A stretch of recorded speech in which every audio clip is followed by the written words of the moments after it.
আজি আপোনালোকলৈ এটা ইন্টাৰেষ্টিং গধূলি খাব পৰা স্নেক্স ৰেচিপি লৈ আহিছোঁ। সেইটো হৈছে পটেটো চিজ বল। তাৰ কাৰণে সামান্য কিছুমান বস্তু লাগিব যিখিনি আমাৰ ঘৰত সাধাৰণতে থাকে। তাৰ কাৰণে লাগিব ব্ৰেড, বইল আলু, পিঁয়াজ, নহৰু, জলকীয়া, চিজ। এইটো অপশ্যনেল, আপোনালোকে দিবও পাৰে বা নিদিবও পাৰে। নিমখ, হালধি, তেল আৰু অকণমান জিৰা। এতিয়া আমি ৰেচিপিটোলৈ আগবাঢ়োঁ, একেবাৰে সহজ বনাবলৈ। আপোনালোকে চাই থাকক। আলুখিনি মই এনেকৈ বাকলি গুচাই ল'লোঁ গোটেইখিনি। এতিয়া মই এখন গ্ৰেটাৰত এইখিনি গ্ৰেট কৰি ল'ম।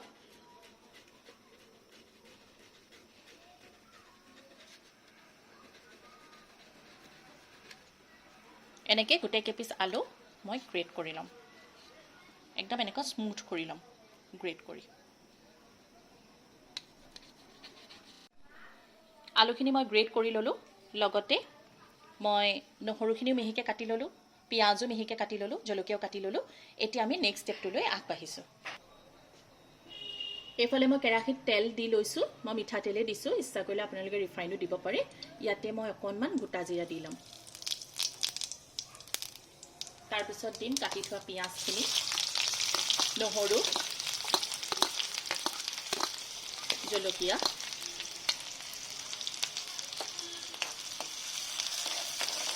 এইখিনি মই অকণমান ভাজ খাবলৈ দিম।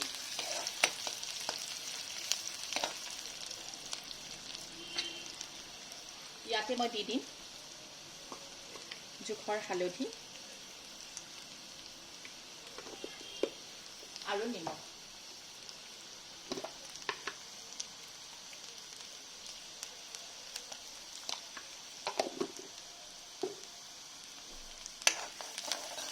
মই লাল মিৰ্চ পাউডাৰ দিয়া নাই, ইচ্ছা কৰিলে আপোনালোকে দিব পাৰে। এইখিনি অকণমান ভজা ভজা হ'বলৈ দিছোঁ। এয়া চব ভাজ খাই গ'ল। এতিয়া মই ইয়াত গ্ৰেট কৰি থোৱা আলুখিনি দি দিম আৰু এইখিনি ভালকৈ ভাজি ল'ম।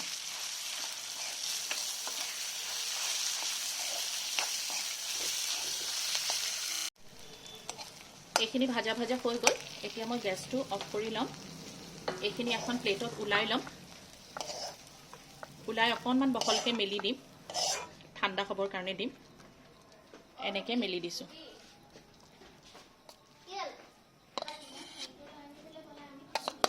তাৰপিছত মই আপোনালোকক নেক্সট ষ্টেপটো দেখুৱাই আছোঁ। মই চিজখিনি এনেকৈ সৰু সৰু কিউব কৰি ল'লোঁ। এতিয়া আমি নেক্সট ষ্টেপটোলৈ আগবাঢ়িছোঁ। এতিয়া এই ভাজি থোৱা আলুখিনি ঠাণ্ডা হৈ গ'ল।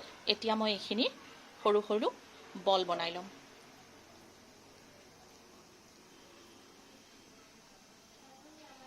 আৰু ইয়াৰ ভিতৰত মই এটা এটা চিজ কিউব দি ল'ম। এনেকৈ দিম, এনেকৈ দি থ'ম। আৰু ইয়াৰ পিছত মই গোটেইখিনি এনেকৈ কৰি ল'ম। এইটো মই পূৰা ঢাকি নিদিওঁ, এনেকৈয়ে থৈ দিম। এনেকৈ মই বল কৰি ল'ম।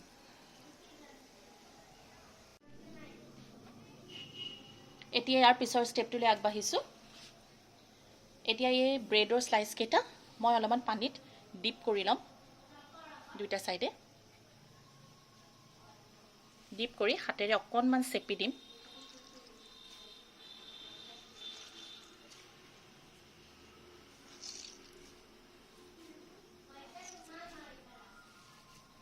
এয়া চেপি দিলোঁ, এনেকুৱা কৰি ল'ম।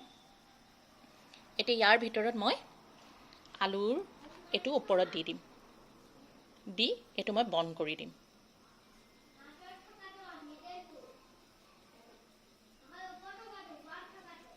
বলটো ৰেডি হৈ গ'ল।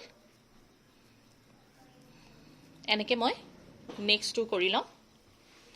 ব্ৰেডৰ এনেকৈ শ্লাইচ এটা ল'ব, পানীত এনেকৈ ডিপ কৰিব দুইটা ছাইডে। তাৰপিছতে সেঁচি পেলাই পানীটো কাঢ়ি দিব ভালকৈ। ইয়াৰ ভিতৰত এইটো এনেকৈ ষ্টাফ কৰি ল'ব আৰু এইটো বন্ধ কৰি বল কৰি দিব। বলবোৰ এনেকৈ ৰেডি হৈ গ'ল। এতিয়া আমি এইখিনি তেলত ফ্ৰাই কৰি ল'ম। কেৰাহীত মই ৰিফাইন অইল দি লৈছোঁ। এতিয়া এটা এটা বল মই ইয়াত তেলত দি দিম।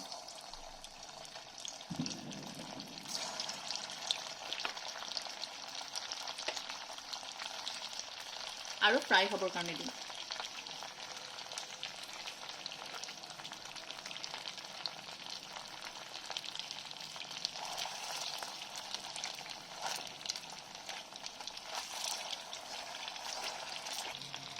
এই বলকেইটা মই তেতিয়ালৈকে ফ্ৰাই কৰিম যেতিয়ালৈকে ওপৰটো পুৰা ক্ৰিস্পি হৈ যায়, গোল্ডেন ব্ৰাউন হৈ যায় আৰু ভিতৰৰ চীজটো যাতে মেল্ট হৈ যায়, যিহেতু সেইটো ফ্ৰিজত আছিলে।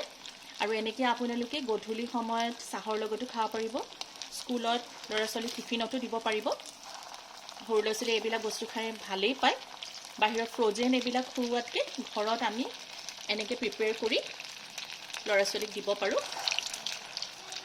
এনেকৈ মই গোটেইকেইটা বল ফ্ৰাই কৰি ল'ম। এনেকৈ মোৰ গোটেইকেইটা বল ফ্ৰাই কৰা হৈ গ'ল। এতিয়া মই এখন প্লেটত এনেকৈ ওলাই থৈছোঁ। এয়া চাওক